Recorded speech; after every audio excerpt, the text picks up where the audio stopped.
வாழ்க வையகம், வாழ்க வளமுடன். ஒழுக்கத்தால் உலகையே நட்பு கொள்ளும் அன்பு நெறியை தந்து சென்ற அருட்தந்தை வேதாத்ரி மகரிஷி அவர்களை வணங்கியும், த குளோபல் நாலேஜ் சம்மிட் நடத்தக்கூடிய இந்த அருமையான ஃபேர் நேற்று தொடங்கியிருக்கு, நாளை வரை நடக்க இருக்கு. இதற்கு அனைத்து ஏற்பாடுகளையும் செய்து என்னையும் இந்த கூட்டத்தில் பேச அழைத்திருக்கக்கூடிய ஜூப்ளியட் தமிழ்நாடுடைய செக்ரட்டரி சதீஷ் அவர்களுக்கும், பிஎன்ஐ நாசர் அவர்களுக்கும் முதலில் என்னுடைய வணக்கத்தையும் வாழ்த்துக்களையும் நன்றிகளையும் தெரிவித்துக் கொள்கிறேன். ஒரு பறவை பறந்து வந்து மரத்தில் உட்காருது அப்படின்னா, மரக்கிளையில் உட்காருதுன்னா, அது அந்த மரக்கிளையை நம்பி இல்லை, தன்னுடைய சொந்த சிறகை நம்பித்தான் அந்த மரக்கிளையில் உட்காருது. அப்படி இந்த இந்தியாவினுடைய பொருளாதாரத்தை முன்னேற்ற வேண்டும், நம்முடைய சமுதாயம் முன்னேற வேண்டும், நம்முடைய குடும்பம் முன்னேற வேண்டும், நாம் முன்னேற வேண்டும் என்ற ஒரு நல்ல தன்னம்பிக்கையோடு இந்த கூட்டத்தில் அமர்ந்திருக்கக்கூடிய உங்கள் அனைவருக்கும் இனிய காலை வணக்கத்தையும் வாழ்த்துக்களையும் தெரிவித்துக் கொள்கிறேன். வாழ்க வளமுடன். ராம்ராஜ் அப்படின்னால வேட்டிங்க உங்களுக்கு எல்லாருக்கும் தெரிஞ்ச விஷயம்தான். இன்னைக்கு ஒரு பெரிய விருட்சமாக மாறி, ஒரு பெரிய ஆலமரமாக மாறி, அதில் பூரா பச்சை இலையாக இருந்து மஞ்சள் கலரில் பூ பூத்து பழம் பிடிச்சிருக்கிற காலகட்டத்தில் நான் இங்கே வந்து பேசிகிட்டு இருக்கேன். ஆனால் அந்த வேரை பற்றி உங்களுக்கு நிறைய பேர்த்துக்கு தெரியாது. அதை உங்களுக்கு எல்லாம் சொன்னால் ஒரு மோட்டிவேஷனாக இருக்குங்கிறதுக்காக இந்த ஏற்பாடு பண்ணியிருக்காங்க. ஏன்னா இங்கே உள்ளே வந்தோடனே இங்கே இருக்கக்கூடிய ஸ்டால் எல்லாத்தையும் நான் போய் பார்த்தேன். ஒவ்வொரு ஸ்டாலுமே ஏதோ ஒரு விதத்தில் முக்கியத்துவம் வாய்ந்து ஒரு வித்தியாசமாக ஒரு மாற்றத்தை கொடுக்கக்கூடிய அளவுக்கு அமைச்சு வச்சிருக்குது. அங்கே இருக்கிற விஷயத்தை எடுக்கிறதுக்கு எனக்கு இந்த ஒரு 2 நாள் 10 போல இருக்கு. அப்படி அந்த அளவுக்கு எல்லா வகையுமே வந்து ஒரு நல்ல அறிவையுமே ஒரு அனுபவத்தை பெற்றவங்க எல்லாம் ஸ்டால் போட்டிருக்கீங்க. உங்களுக்கெல்லாம் நிறையா பிஸ்னஸ் பண்ணிட்டு இருக்கேன்னு இருந்திருப்பீங்க. உங்களுக்கெல்லாம் நான் வந்து ஒரு அறிவுரை சொல்கிறையோ அட்வைஸ் பண்ணுற ஸ்டேஜில் நான் இல்லை. ஏன்னா நான் வந்து ஒரு சாதாரண வேட்டி எடுத்து வியாபாரம் பண்ணி இன்றைக்கி ஒரு முக்கியத்துவத்தை பெற்றிருந்தாலுமே, இன்றைக்கி இன்ஜினியரிங் லைனில், எஜுகேஷன் லைனில், பயாலஜிக்கில், எத்தனையோ லைனில் நிறையா படித்து மிகப்பெரிய அளவுக்கு இன்றைக்கி மாற்றத்தை பண்ணியிருக்குது கோயம்புத்தூர் சிட்டி. இருந்தாலும் என்னுடைய வாழ்க்கையில் நான் நடந்து வந்த பாதையில் உங்களுக்கு சொல்கிற போது ஏதாவது ஒரு விஷயம் உங்களுக்கு அது ஒரு உத்வேகமாக இருக்கும் என்ற நல்ல நோக்கத்திற்காக நான் உங்கள் முன் நிற்கிறேன். நான் விதைப்பது மிகப்பெரிய விருட்சமாகும் என்ற நம்பிக்கையில். வேட்டி அப்படிங்கிறது நான் புதுசாக எதுவும் கண்டுபிடிச்சதில்லை.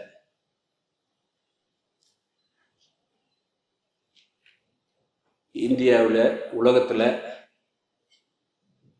முதல்ல ஒரு மக்கள் தோன்றினாங்கன்னா அவங்க வாழ்க்கை ஒரு காடு மலையில் வாழ்ந்துட்டு எல்லத்தலை மரப்பட்டையில் ஆடையாக உரிச்சிட்டு வேட்டையாடி சாப்பிட்ருந்த காலத்துலேருந்து மாறி நெருப்பை கண்டுபிடிச்சி காட்டழித்து விவசாயம் பண்ணி ஒரு ஸ்டேஜ் பை ஸ்டேஜாக அந்த நாகரிகம் வளர்ந்து வரும்போது பருத்திங்கிற ஒரு தாவரத்திலிருந்து ஒரு நூல் எடுத்து அதை ஒரு ஆடையாக பண்ணினது முதல் ஆடை அது வேட்டியாகத்தான் இருக்குது.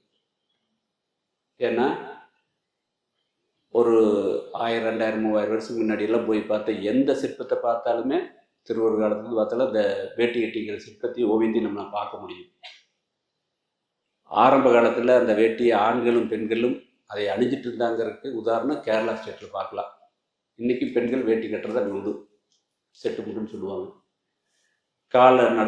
நாளடைவில் பெண்கள் சேலை சுடிதாராக மாறி இருந்தாலுமே ஆண்கள் அந்த வேட்டியை கட்டிட்டு இருக்கிறது ஒரு பழக்கமாக இந்தியாவுடைய தேசியுடைய இருந்துட்டு இருக்கிறது எல்லாமே நம்முடைய சுதந்திரத்துக்கு முன்னாடி நம்ம எல்லாம் பார்த்துருப்போம். எல்லாமே பழைய வரலாற்றில் எல்லாருமே வேட்டி கட்டிட்டு இருக்கிறத பார்த்துருப்போம். பிரிட்டிஷ் கவர்மெண்ட் 400 வருஷத்துக்கு முன்னே உள்ளே வந்தபோது அவங்க நம்முடைய இயலாமையை அறியாமையை சரியாக பயன்படுத்திட்டு அவங்க ஒரு ஆளுமை திறனோட அவங்க ஒரு சிஸ்டம் பண்ணங்காட்டி நாம் எல்லாமே அவங்களுக்கு அடிமையாகி அவங்களுக்கு கீழே வேலை செய்ய அவங்களுக்கு கப்பம் கட்டுற மாதிரி சூழ்நிலை உருவாக்கியிருந்தோம். அப்போ நம்மெல்லாம் அவங்கள பார்க்குற போது அந்த கோட் சூட் போட்டதே வந்து ஒரு கௌரவம் அப்படிங்கிற ஒரு சூழ்நிலையை அவங்க ஏற்படுத்துறதுனால அவங்க நம்மளுக்கு சுதந்திரத்தை காந்தி வாங்கி கொடுத்துட்டு போயிட்டாங்க. அவங்க நம்ம நாட்டை விட்டு வெளியே போயிட்டாலுமே அந்த மேற்கிந்திய கலாச்சாரம் இங்கேயே தங்கிடுச்சு. 1947க்கு மேலே சுதந்திரத்துக்கு மேலே நாளடைவில் கொஞ்சம் கொஞ்சமாக அந்த வேட்டி மறைஞ்சிடுச்சு. நான் அவினாசி பக்கத்தில் கையாட்டிப்புதூரில் பிறந்து ஒரு தொழில் பண்ணுவதற்காக திருப்பூரில் விஜயலட்சுமி காந்திமண்டல் ஒரு கடையில் விற்பனை பிரதிநிதியாக வேலைக்கு போய் சேர்றேன். திருப்பூருடைய கல்ச்சர் என்ன அப்படின்னா, மகாத்மா காந்தி 5 முறை தமிழ்நாட்டுக்கு வரும்போது திருப்பூர் வந்திருக்காரு. ஏன்னா திருப்பூர் சுற்றி வந்து கிராமப்புற நெசவாளர்கள் நிறைய இருந்ததுனால அவர் வெள்ளையினே வெளியேறு அப்படின்னு அந்த வெளிநாட்டிலிருந்து வரக்கூடிய துணியை பைசரித்து ஒரு சுதேசி இயக்கமாக வந்து கதர் இயக்கத்தை கொண்டு வர்றாரு. அதுக்கு இன்றைக்குமே நெசவாளர் நிறைய இருக்கிறதுனால அங்கே வர்றவங்களெல்லாம் அவர் மகாத்மா காந்தி வரும்போது அவர் தொடர்ந்து கதர் வேட்டி கதர் செட்டு அணிஞ்சு வரவேற்றவங்க திருப்பூர் மக்கள், நெசவாளர் மக்கள். அதனால் அந்த திருப்பூர் மக்கள் மேலே அவருக்கு பிரியப்பட்டு அந்த ஊர்லேயே இன்றைக்கும் 17 ஏக்கராவில் திருப்பூர் இந்த பக்கம் அந்த பக்கம் சர்வோதய சங்கம் தலைமையகமாக இன்றைக்கும் இயங்கிட்டு இருக்கு. அவருடைய அஸ்தி அங்கே இருக்குது. 1921 செப்டம்பர் மாதம் 21 மதுரை வர்றாரு. வந்து நம்முடைய நாட்டில் இருக்கக்கூடிய வறுமைகளை பார்க்குறாரு. நம்மளுக்கு எதுக்கு நம்முடைய இந்திய மக்கள் அத்தனை பேர் இவ்வளவு பாவர்ட்டியாக இருக்கிற போது நம்மளுக்கு எதுக்கு இந்த சொபிஸ்கேட்டட் ட்ரெஸ் அப்படின்னு அவர் அணிஞ்சிட்டு கூடிய குஜராத் ட்ரெஸ் எல்லாம் கழட்டிட்டு ஒரு வேட்டி மட்டும் கட்டிட்டு அடுத்த நாள் காலையில் ஸ்டேஜில் அவர் ஒரு மிகப்பெரிய ஒரு எழுச்சியான உரையை பேசுகிறாரு. அவர் பேசின உரை விட அவருடைய தோற்றம் வந்து அந்த பிரிட்டிஷ் கவர்மெண்ட்டை மிகப்பெரிய அளவுக்கு ஒரு அதிர்ச்சி உள்ளாக்குச்சு, ஒரு தாக்கத்தை உருவாக்குச்சு. அன்றைக்கெல்லாம் இவ்வளோ கம்யூனிகேஷன் கிடையாது. பட் அந்த நேரத்துலேயே வந்து அவர் வேட்டி கட்டிட்டு எளிமையாக வெறுமையோடு அவர் பேசின பேச்சு, அவருடைய தோற்றம் மிகப்பெரிய அளவுக்கு பிரிட்டிஷ் கவர்மெண்ட் அதிர வச்சுது. எப்படி அவருடைய மகாத்மா காந்தி சுதந்திரத்துக்காக யூஸ் பண்ணது 2 டூல். ஒரு டூல் அகிம்சை, இன்னொரு டூல் இந்த வேட்டி. எப்போ தண்டி யாத்திரையில் போய் அவர் குஞ்சு உப்பு எடுத்தாரோ அப்போ லண்டன் டைம்ஸ் ஆஃப் இந்தியாக்கார அந்த பத்திரிக்கை அங்கே பிரிட்டிஷ்க்கு தந்தி அனுப்புது. அது என்னன்னே தெரியல, அவர் குஞ்சு மண் எடுக்கிற போது அந்த பூமியே ஒரு அதிர்வாச்சு அப்படின்னு சொல்கிறாங்க. அதே அதிர்வு அவர் வேட்டி கட்டி அங்கே மதுரையில் ஸ்டேஜில் போய் இருந்தது அப்படிங்கிறத உங்களுக்கு பழைய வரலாற்றை அந்த வேட்டியுடைய மகத்துவம் தெரியறதுக்காக சொல்கிறேன். மகாத்மா காந்தி 1948 சுடப்பட்டு இறந்தார். அவருடைய அஸ்தி திருப்பூரில் இருக்குது. அவர் அப்போ கட்டிட்டு இருந்தபோது இரத்தக்கரையான வேட்டி இன்றைக்கும் மதுரை மியூசியத்தில் இருக்குது. 2021 100 விட வச்ச ஒரு வேட்டி, மகாத்மா காந்தி வேட்டி அணிஞ்சு 100 விட ஆனதை ராம்ராஜ் எந்த அரசாங்கமும் அதை கொண்டாடல. ராம்ராஜ் அதை கொண்டாடி மகாத்மா காந்திக்கு உங்களுடைய கனவுகளை நிறைவேற்றி இந்த சுதேசி ப்ராடக்டை இன்றைக்கி ஏளனமாக அவமானம் பார்த்துட்டு இருக்கக்கூடிய சொசைட்டியில் அதை மாற்றி அமைச்சு 1000 பேர் கோட் சூட் போட்டுக்கிற இடத்துல ஒரு ஆள் வெள்ளை வேட்டி வெள்ளை செட்டு வந்தால் கூட எந்திரிச்சுன்னு சல்யூட் பண்ணி முதல் மரியாதை அந்த அளவுக்கு ராமராஜ் பண்ணியிருக்குன்னு சொல்லி அந்த 100 வருஷத்தில் அவருக்கு சமர்ப்பிச்சாங்க. எதுக்கு இது எல்லாம் சொல்கிறோம் அப்படின்னா, நம்முடைய நாடு 1947 நம்முடைய 1 ரூபாயுமே டாலருமே ஈக்குவலாக இருந்தது. இன்னைக்கு நம்ம நிலைமை என்ன? $1 இன்னைக்கு 86 ரூபாய்க்கு மேலே போயாச்சு. சுதந்திரம் அடைஞ்சு இத்தனை வருஷம் ஆகியுமே நாம் இன்னும் பொருளாதாரம் நிறைவடையாது இருக்கிறதுக்கு இது ஒன்றே உதாரணம். இதுக்கெல்லாம் காரணம் என்ன அப்படின்னா, மக்கள் தொகையில் நாம் உலகத்தில் நம்பர் 1 வர்றதுக்கு ரெடியாகவே இருக்கிறப்போ நம்மகிட்ட இருக்கிற பிரச்சனையை நம்முடைய அறியாமையும் நம்முடைய ஸ்கில்லும் தான். இதுக்கு மேலே நம்முடைய ப்ராடக்ட் வந்து மேட் இன் இந்தியான்னு போட்டால் உலக அரங்கத்தில் நம்மளுக்கு எங்கேயுமே மதிப்பில்லை. அதே made in Japan, made in German, made in US இப்படி எல்லாம் போட்டால் நம்ம அதுக்கு பிரத்யேகமாக வாங்குகிறோம், அதுக்கு இம்பார்ட்டன்ட் கொடுக்குறோம். ஆனால் நம்முடைய சுதேசிக்கு நாம் அந்தளவுக்கு இம்பார்ட்டன்ட் எதுவுமே கொடுக்கறதில்ல. அப்புறம் எப்படி நம்முடைய பொருளாதாரத்தில் நம்ம ஈக்குவல் ஆக முடியும்? இன்னும் இறக்குமதி வர வர ஏற்றுமதி குறைய குறைய நம்முடைய பொருளாதாரம் நாளுக்கு நாள் டாலரில் ஏறிட்டே தான் போகும். இதையெல்லாம் மாற்ற வேண்டும் என்ற நல்ல நோக்கத்திற்காகத்தான் இந்த கூட்டம், இந்த ஃபேரு, இதெல்லாமே. மேட் இன் இந்தியா அப்படின்னு ஒரு பொருள் வெளியே வந்தால் அது இந்த உலக அரங்கில் மிகப்பெரிய மதிப்புப்பட வேண்டிய சூழ்நிலை உருவாக்க வேண்டிய மிகப்பெரிய பொறுப்பும் கடமையும் உங்களுக்கு இருக்குது. இது மாறினால் மட்டும்தான் நாம் இந்தியாவுடைய வல்லரசு, இந்தியாவுடைய அது இது எல்லாம் எதையோ சொல்லிட்டு இருக்கிறதுக்கு மேலே நம்ம சுதேசியுடைய வியாபாரம் வணிகம் அதிகமானால் மட்டும்தான் நாம் பொருளாதாரத்தில் நம்ம உலக அரங்கில் முன்னாடி போக முடியும். அதுக்கு நம்ம நிறைய கற்றுக்க வேண்டியது இருக்குது. அதுக்கு எல்லா விஷயங்களையும் இங்கே பகிர்ந்தளிக்கக்கூடிய அளவுக்கு நிறைய ஒர்க்ஷாப் நடக்குது, நிறைய ஸ்டால் இருக்குது. இதையெல்லாம் நீங்கள் சரியான முறையில் உபயோகித்துக் கொள்ள வேண்டும் என்று கேட்டுக்கொண்டு,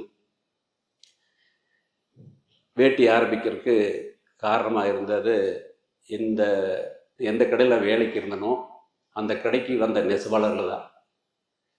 ஏன்னா ஊர் உலகத்தில் இருக்கக்கூடிய அத்தனை பிரபல்யங்களும் நிலச்சுவாந்தார்களும் அரசியல்வாதிகளும் மிகப்பெரிய தொழிலதிபர்களும் கட்டக்கூடிய வெள்ளை வேட்டி வெள்ளை சட்டை நெசவுன்னு கூடக்கூடிய நெசவாளி வயிறெல்லாம் ஒட்டி போய் கண்ணமெல்லாம் ஒட்டி போய் வெறும் மேலோட அந்த கடைக்கு வருவாப்புல. அந்த கடையில் அவருக்கு ஒரு டம்ளர் காஃபியோ டீயோ தண்ணி கூட கொடுக்க மாட்டாங்க. சாயந்தரம் வரைக்கும் அந்த கூலிக்காக உட்கார வச்சுட்டு சாயந்தரம் பஸ் 6 மணிக்கு 6:30 மணிக்கு படத்தை கொடுப்போம். அதை வாங்கி இடுப்பில் கட்டிட்டு திருப்பி ஓடுவாப்புல. அது வரைக்கும் கடையிலுக்கு வெளியே வாசல் உட்காந்துட்டு ஒரு தண்ணி கூட இல்லாமல் அந்த கோத்தாலை போட்டு துப்பிட்டு அப்படியே உட்காந்துருப்பார்.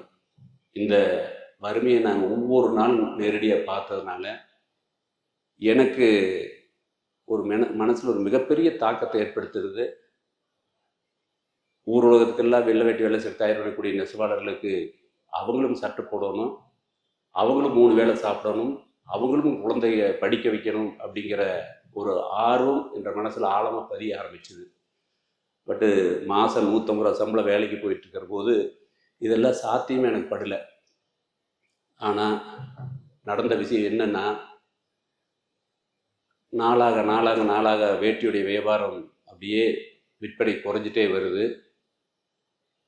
அங்கே திருப்பூரில் பஸ் ஸ்டாண்ட்லேருந்து முனிசிபாலிட்டி வரைக்கும் இருக்கக்கூடிய வேட்டி தேர்வருடைய கடைகளெல்லாம் பெரிய பெரிய நிறுவனங்களும் ஒவ்வொன்றா க்ளோஸ் பண்ணிவிட்டு வெவ்வேறு வியாபாரத்துக்கு போயிட்டுருக்குறாங்க, எக்ஸ்போர்ட்டுக்கு போகிறாங்க, ஸ்பின்னிங் மில்லுக்கு போகிறாங்க. அப்படி ஒவ்வொரு நிறுவனமாக அந்த வணிகத்தை நிறுத்திட்டு அடுத்த வியாபாரத்துக்கு மாறிட்டு இருக்கக்கூடிய காலகட்டம் 1980. ஏன்னா அப்போ தான் திருப்பூருக்கு எக்ஸ்போர்ட் மிகப்பெரிய அளவுக்கு வந்துட்டுருக்கு.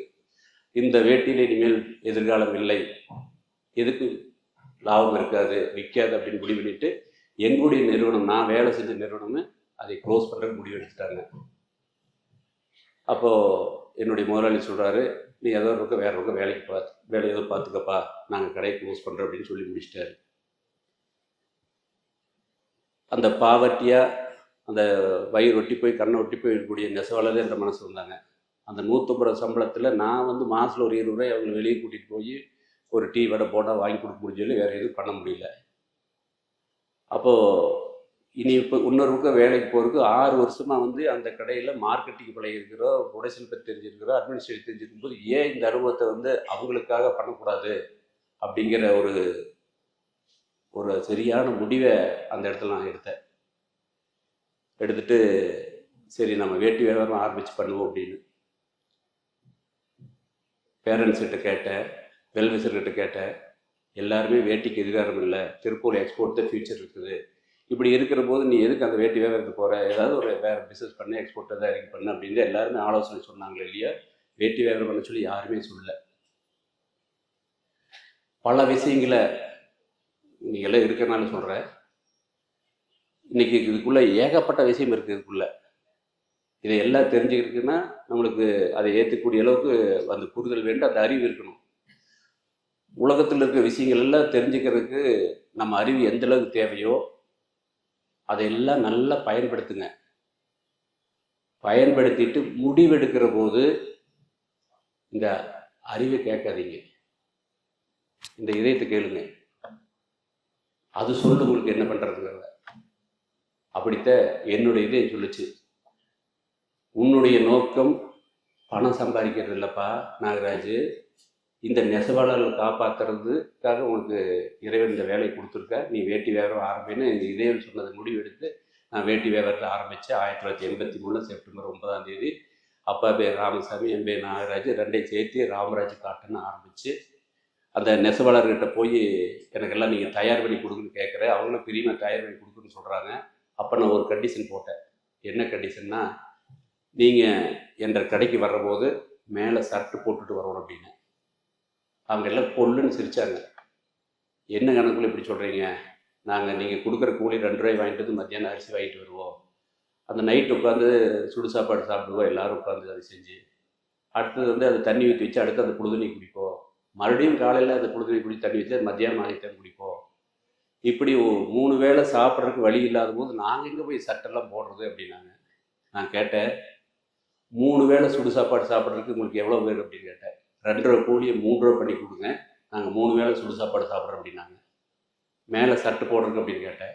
200 ரூபா சேர்த்து கொடுங்க, 4 ரூபா கொடுங்க, நாங்கள் மேலே சட்டு போடுறோம் அப்படின்னாங்க. எந்த விதமாக யோசனையும் பண்ணாமல் அதாவது மார்க்கெட்டில் 2 ரூபா கூலி கொடுத்துருந்ததை மாற்றி, நீங்கள் உங்களுக்கு அத்தனை பேர்த்துக்கு நான் 2 ரூபாயை 4 ரூபாயை பண்ணி தர்றேன், நீங்கள் நெசவு பண்ணி கொடுங்க அப்படின்னு சொன்னாங்க.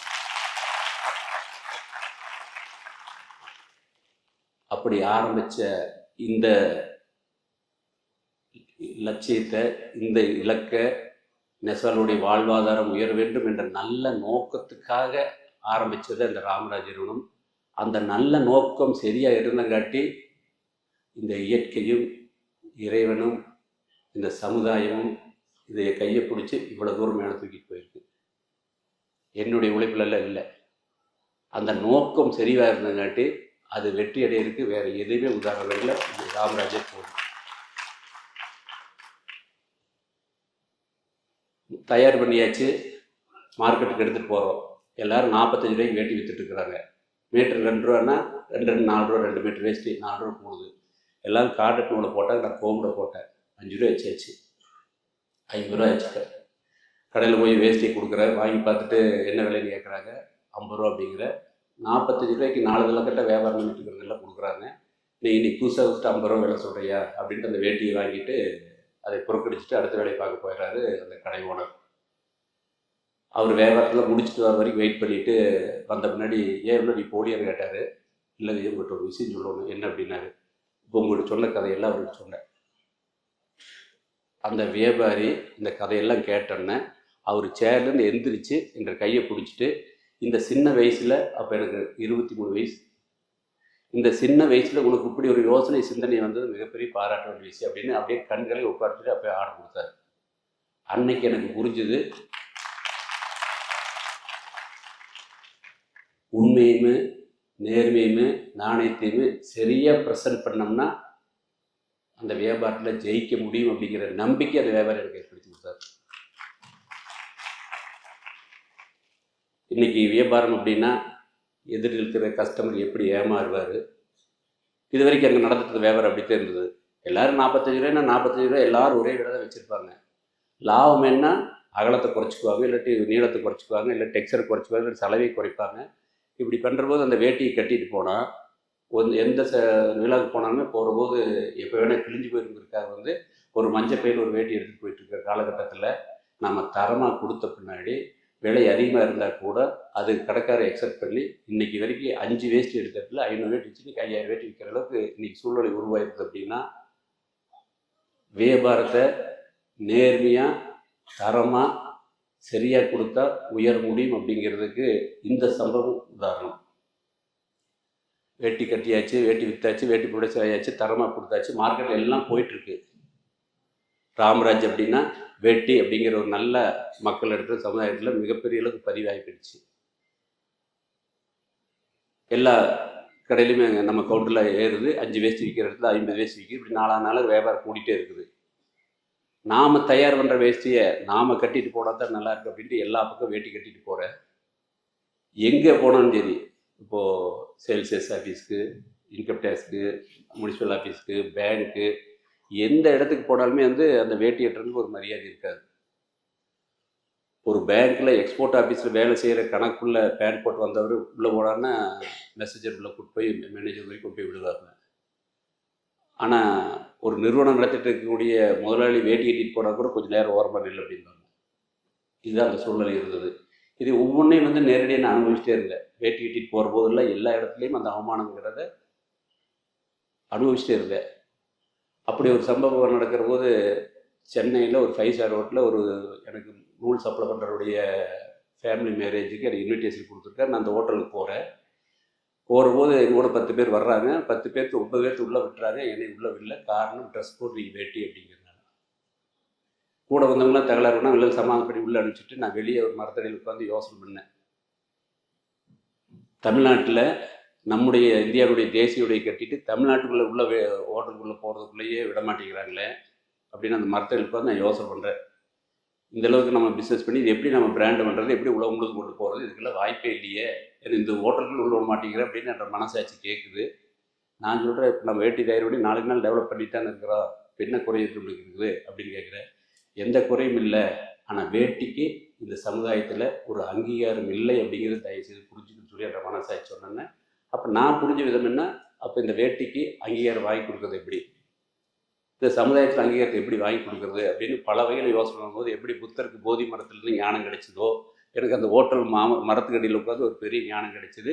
இந்த வேட்டிக்கு நம்ம அங்கீகாரமாக தயார் பண்ணுறது, விற்கிறது, லாபம் பண்ணுறது நம்ம நோக்கம் இல்லை, இந்த வேட்டிக்கு இந்த சமுதாயத்தில் ஒரு அங்கீகாரம் வாங்கி கொடுக்கணும் அப்படிங்கிற ஒரு முடிவு எடுத்து அன்னையிலேருந்து அதுக்குண்டான வேலையை பார்க்க ஆரம்பித்தேன்.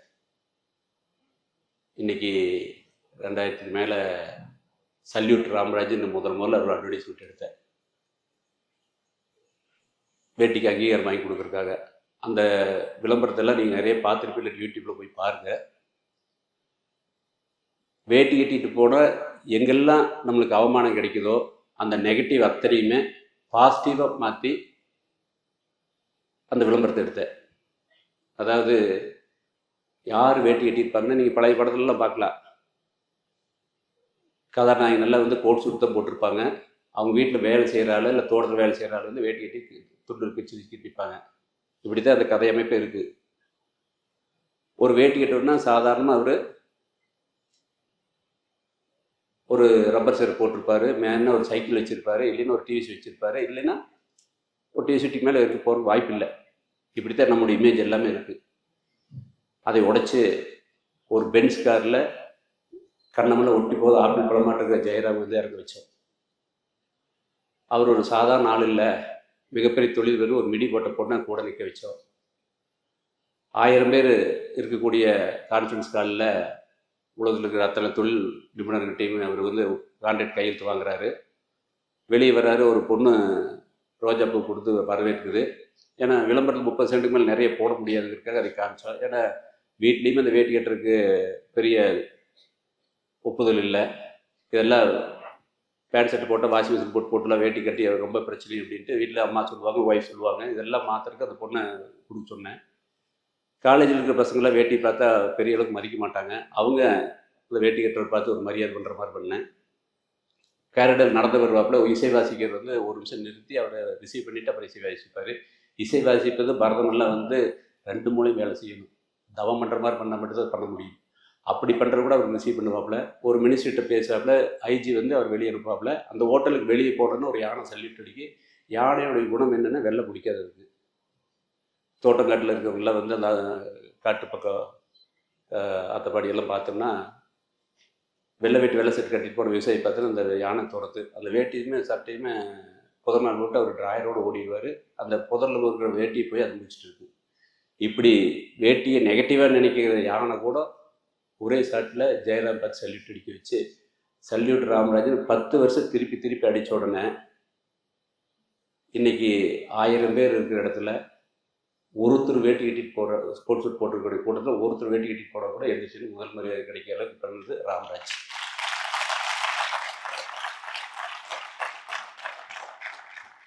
வேட்டி கட்டுறது அவமானம், வேட்டி கட்டினா இடுப்பில் நிற்காது அப்படின்னு துணுக்குகள், நகைச்சுவைகள், இது எல்லாம் பொய்யாக்கிடுச்சு.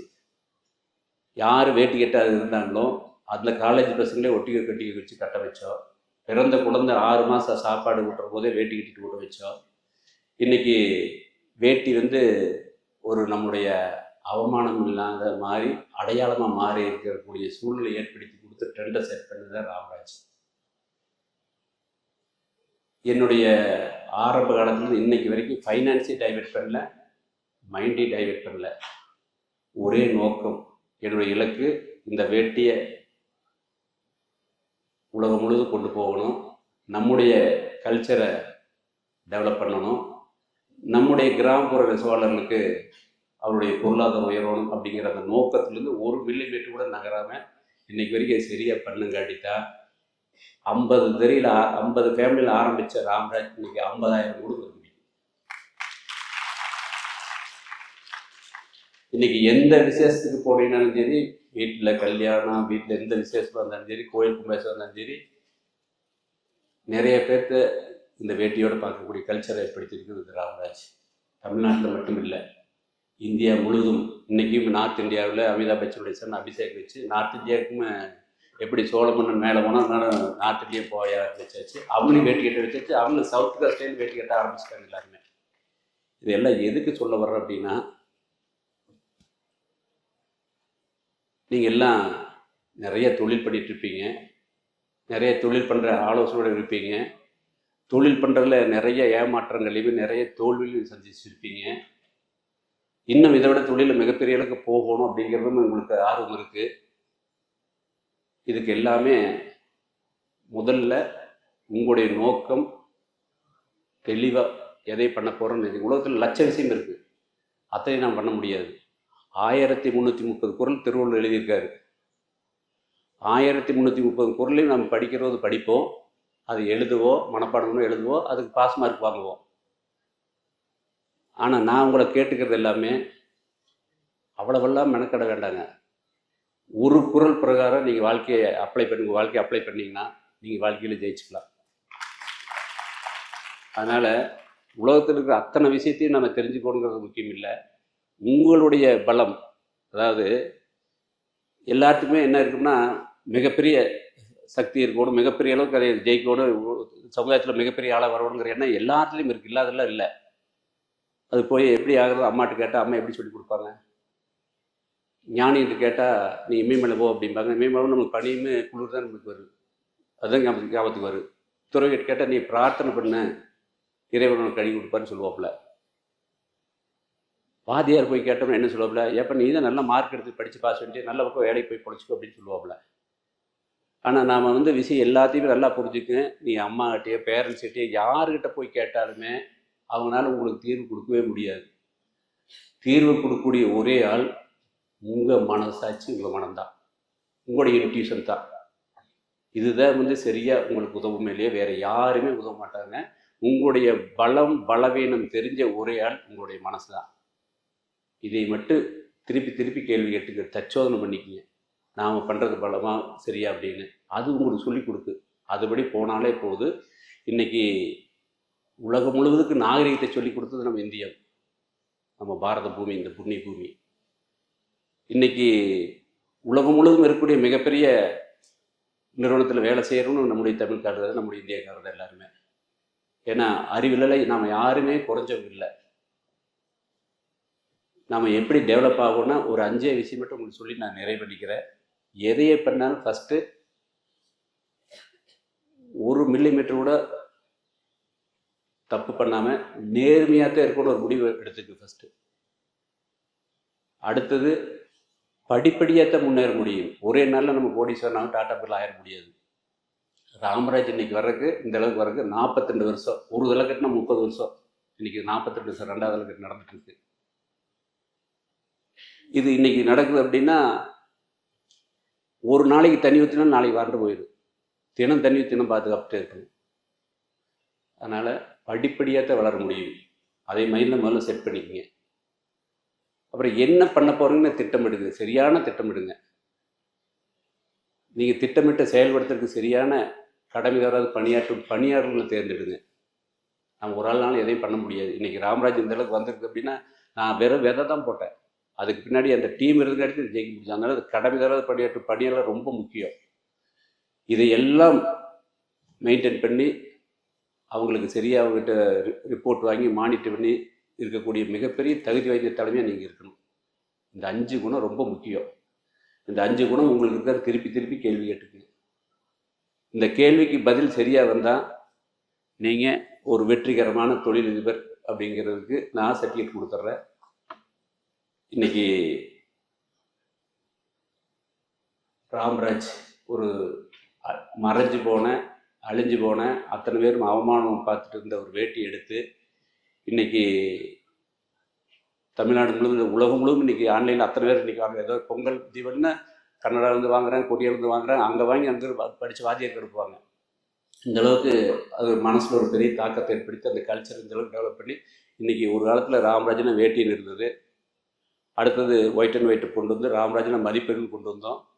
இன்றைக்கி நம்ம இந்தியாவில் இருக்கக்கூடிய அத்தனை கலாச்சாரத்தையும் கொண்டு வந்து இந்தியாவின் கலாச்சாரம் கல்ச்சர் ஆஃப் இந்தியான்னு கொண்டு வந்திருக்கோம். குர்தா பைஜா வந்து கொண்டு வந்து இன்றைக்கி வேட்டியோடு வச்சு பண்ணிகிட்டு இருக்கிறது அளவுக்கு இன்றைக்கி வளர்ந்துருக்கு. அப்படின்னா அதை எடுத்து கொண்டு போகக்கூடிய அது நான் அதை பண்ணல அப்படின்னா இது மறைஞ்சே போயிருக்கும். அப்போ அந்த சிந்தனை அந்த நோக்கம் அந்த 23 வயசு 16 வயதுலேருந்து 23 வரைக்கும் அந்த ஃபயரில் வந்தங்காட்டி தான் இன்றைக்கி 50,000 குடும்பம் பிழைக்குது, 15,000 பேர் வேலை செய்கிறாங்க. இன்றைக்கி இவ்வளோ பெரிய அளவுக்கு அரசாங்கத்துக்கு வருமான வரி கட்ட முடியுது, ஜிஎஸ்டி கட்ட முடியுது. அப்படின்னா ஒரு சாதாரண எஸ்எல்சியில் ஃபெயிலான ஒரு ஆள் இந்த அளவுக்கு பண்ண முடியுது அப்படின்னா நீங்களாம் என்னை விட படித்தவங்க நிறைய பேர் இந்த குரூப்பில் இருக்கீங்க. ஏன் உங்களால் பண்ண முடியாது? பண்ணுறதுக்குள்ள வாய்ப்புகள் வெளியில் உங்கள்கிட்டே இருக்குது. அத்தனை வலிமையும் உங்கள்கிட்டே இருக்குது அப்படிங்கிறது கூறிக்கொண்டு இந்த பண்ணுறதுல தொழில் பண்ணுறதுல என்ன பலன் மட்டும் நான் சொல்லிடுறேன். ஃபஸ்ட்டு நீங்கள் தொழில் ஆரம்பித்து முதல் பண்ணால் எல்லாத்தோட மன திருப்தி ஒரு ஆத்ம திருப்தி உங்களுக்கு கிடைக்கணும் ஃபஸ்ட்டு. அடுத்தது உங்கள் குடும்பத்தில் இருக்கிறவங்க எல்லாமே சமுதாயத்தில் ஒரு அங்கீகாரம் கிடைக்கும். நிறைய பேர்த்துக்கு வேலை வாய்ப்பு கிடைக்கும். இதுக்கு மேலே இந்தியாவுடைய பொருளாதாரம் உயருது. நாளைக்கு டாலர்னு இந்திய ரூபி ஈக்குவல் ஆகணும் அப்படிங்கிறது அத்தனையுமே உங்கள் கையில் தான் இருக்குது என்று கூறிக்கொண்டு இந்த கூட்டத்தில் வந்திருக்கக்கூடிய அனைவரும் எல்லா வளமும் பெற்று இறையொருளாலும் குருவின் ஆசியினாலும் உடல்நலம் நீலாயில் நிறை செல்வம் உயர்ப்புகள் மெய்ஞானம் பெற்று அனைவரும் ஓங்கி வாழ வாழ்க வளமுடன் வாழ்த்தி மகிழ்கிறேன். வாழ்க வளமுடன், வாழ்க வளமுடன்.